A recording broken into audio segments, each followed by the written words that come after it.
just think that it hasn't exposed Liverpool as a bad team. What has exposed Liverpool is that this is the very good Liverpool side. The holes are from how you go from being very good to being a great side. Yes, and that is what Liverpool are aiming to. And I think the problem with these conversations is they become very imbalanced, like the Arteta in, Arteta out, like all the conversations about Ineos at Manchester United. Everything's sort of everybody wants like the magic glove, the one size fits all. This one sentence is the correct way of thinking or the solution to a problem. Liverpool are a very good team, and very good teams can win their league title. Rarely is a team that is good or very good, can they win 3 or 4 trophies, including the league and Champions League in the same season. Yeah, but that's the point. What I said at the start, Terry. That's what I said at the start. Let me just say this. When you say what does it expose Liverpool, I'll tell you what it exposes. Liverpool fans and non-Liverpool fans should agree with this statement. It exposes Liverpool's lack of individual brilliance. This is something we can agree on. This is something with whoever you support. You look at the team yesterday. Like, I give you an example. Had Liverpool had Kvaratskhelia playing on the left-hand side, we go through in this tie. Individual brilliance. Someone who creates something out of nothing. Someone who would be there when Mo Salah is making a cross. Someone who would be there when Mo Salah is making a pass. Had Liverpool had Isak up top as an example, we go through in this round. That's what I'm talking about, individual brilliance. But when it comes to the overarching perspectives, the reason why, listen, I am not banter police. Guys, laugh at Liverpool Football Club. It's okay. You can laugh. I am not stopping you from not laughing, because the same way I'm going to laugh at Arsenal when they got eliminated from Real Madrid or Atletico. Same way I'm going to laugh at, Man United if they get eliminated to Sociedad tomorrow. It's completely normal to have banter, and I'm not against that. My problem is just the overarching conversations on Slot and on Mo specifically, because all the great players that you brought up, every single one of them, Kevin De Bruyne, Riyad Mahrez, Eden Hazard. Eden Hazard has 1 Champions League knockout stage goal. He has less Champions League knockout stage goals than Theo Walcott. Okay? Arsene Wenger is one of the greatest managers in Premier League history. He never won a Premier League and a Champions League in the same season. As a matter of fact, he never won the Champions League. People look at Alex Ferguson and Pep as the 2 greatest managers in the history of this league. Alex Ferguson won a league and a Champions League twice in 30 years. And Pep Guardiola has won it only once in the last 8-9 years while being City manager. So I can't expect Arne Slot to come in his first season, no investment, and do this. So that's why. And with Mo, people go like, this is why, and there's something even Terry would agree with, this is why Mo will never ever be regarded as one of the best players, because blah, blah, blah. I'm like, bro, all the players, all the great players that you speak about and you adore and love so much were knocked out in Champions League knockout stages. Yeah, they've all had. Let me say this, but this is important. Sorry. The Galacticos for Real Madrid never won a Champions League. They had the best individual brilliance ever and the Madrid heritage. Ronaldinho Gaucho, I think, only won 1 Champions League with Barcelona in 06. Thierry Henry, the greatest Premier League player of all time, in a Champions League final, passed it to Victor Valdez twice. Why does this 2 games have to be defining for Mo Salah's legacy? That's the thing I don't understand. It isn't, and it shouldn't be. And there's a comment that came in from Decay that's a straight waffle, Terry, who said Liverpool aren't a good team. But that isn't what I said, is it? He said very good to elite. I said that Liverpool are a very good side. What yesterday exposed is they're not a great side yet. Equally, I'm defending Liverpool when they're being played. And this is the thing. I'm not talking about banter from fans. I'm talking about real serious analysis I've heard in the mainstream media that suggests this Premier League season is weak, that Liverpool are only winning the league because other teams have fallen off. I find that disrespectful, and I'll defend Liverpool. I'll tell you why I'll defend it. Because who knows where my team will be in 2 or 3 years' time. Therefore, so how far do you take this logic? Well, Liverpool are only on the top because other teams fell off or loads of teams are weaker around them. You can start applying that logic to every single league title champion ever.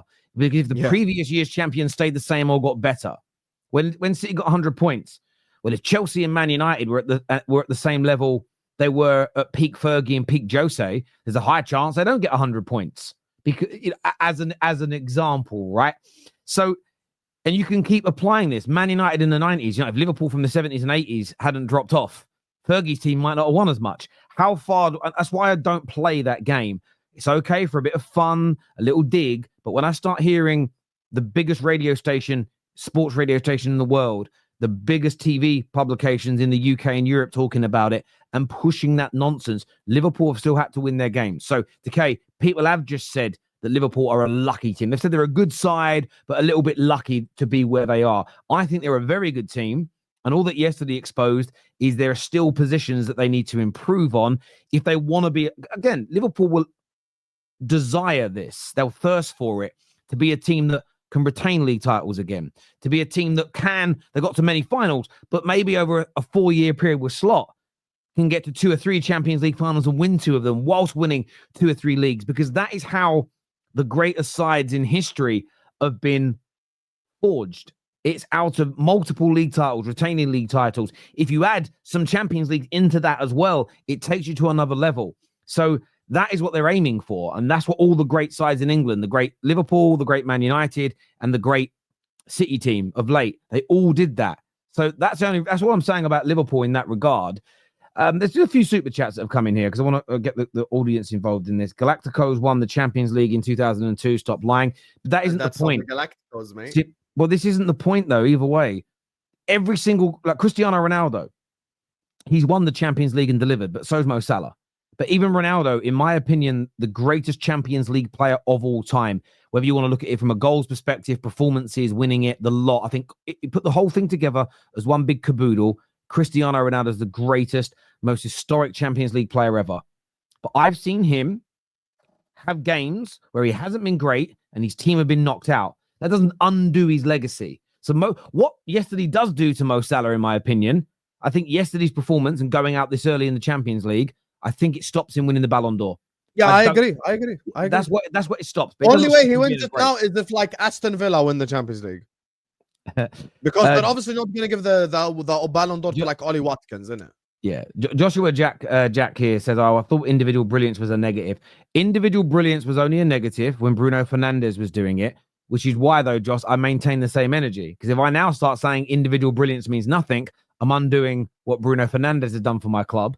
And by the way, Man United right now, it's probably the biggest thing we lack in the attack anyway, is individual brilliance winning us games. It's never been a bad thing. It was invented by Man United haters and Bruno Fernandes haters so they could shit on him. The same as, for the first time in the history of football, people started talking about non-penalty goals. All because of Bruno. Just think of that. All that chat about non-penalty goals started because Bruno Fernandes. It's absolutely horrific punditry.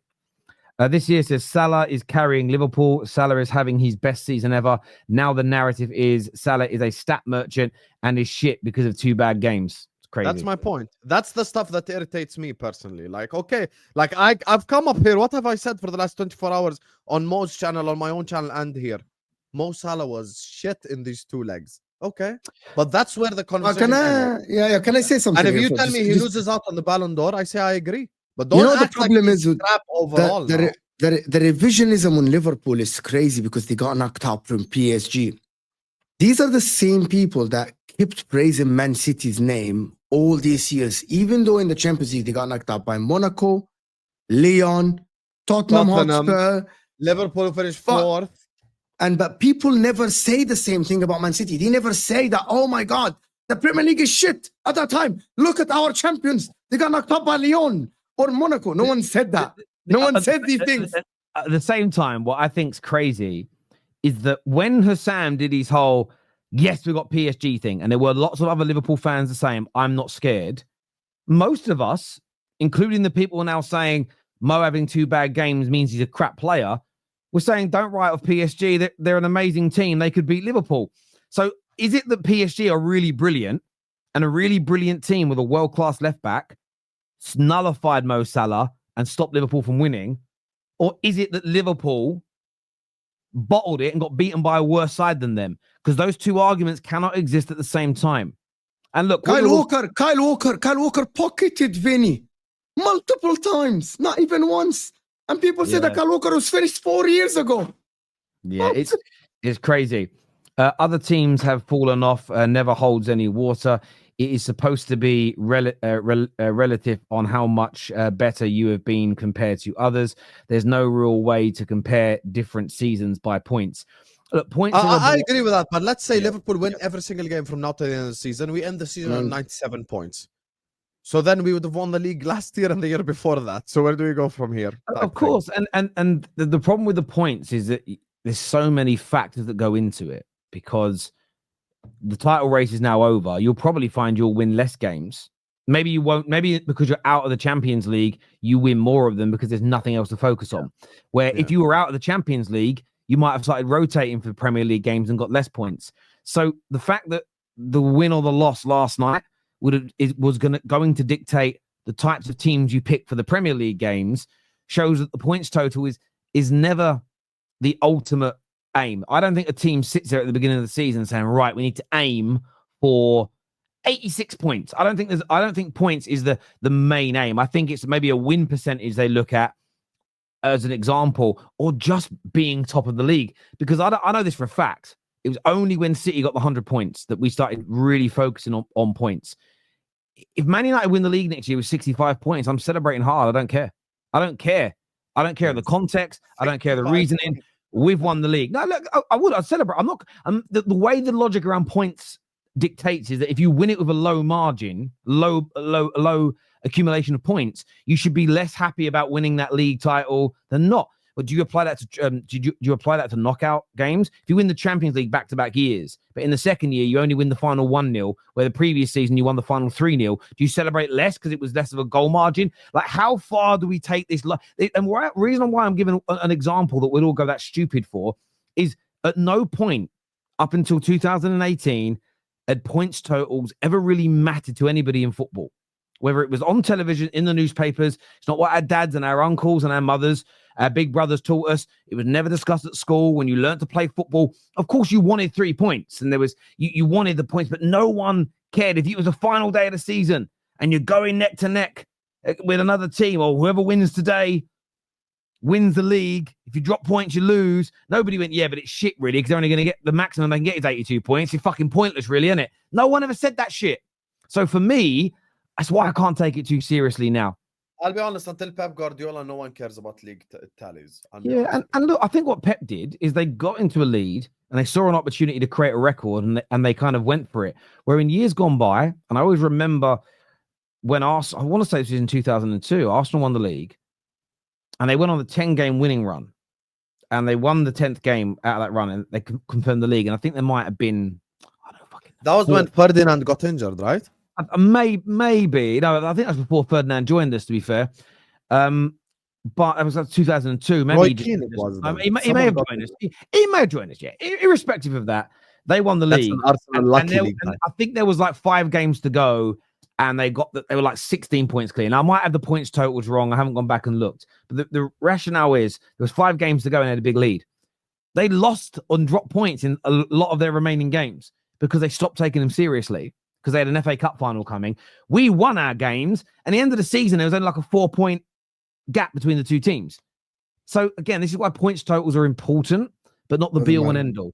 Because if you just go back now and look at that points total, United were only 4 points behind that double-winning Arsenal team. We weren't when they won the league. We were the massive gap, but it was only closed because Arsenal stopped focusing. Now, if Arsenal would have played their strongest team for those 5 games and won them all, maybe they'd have set the points record. But no one cared about those records back then. So therefore, if you're not going for it, if nobody's attempting to break it, it's hard to now start rejudging those teams with a new standard that's been set. It's crazy. Let's go through some more of these super chats here. We are the reason for the negativity on the Prem. Yeah, you lost to Lyon in Monaco, by the way. The same. Riyad Mahrez is clear of Salah. He got eliminated by Lyon, by Monaco, by Liverpool, by Spurs. Big up, bro. Real Madrid and Atletico Madrid versus Barca final. Yeah, that would. I have some shame, bro. I have some shame. We're going to come on to that. We're going to come on to that conversation in a minute. Mane turned up in big Champions League knockout games. He was that guy. This is one of more revisionism stuff. March 11th, also from 5 years ago, Atletico Madrid knockout Liverpool at Anfield. Guess who played in that game? Sadio Mane. You know who played in the 2 finals we lost to Real Madrid? Sadio Mane.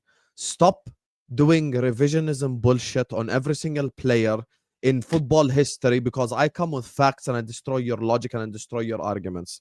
Mane was Salah's running mate. They were both amazing at the same time for our football club. Mane fell off. He now, at the same age as Mohamed Salah, is playing for Al Nassr in Saudi Arabia, and he ain't even the best player in the Saudi league. So let's not even go there, okay? Big up though. Nice one. Revisionism. Guess I'll start saying non-set piece goals. No, Yeah, they won't. maybe. Not of me.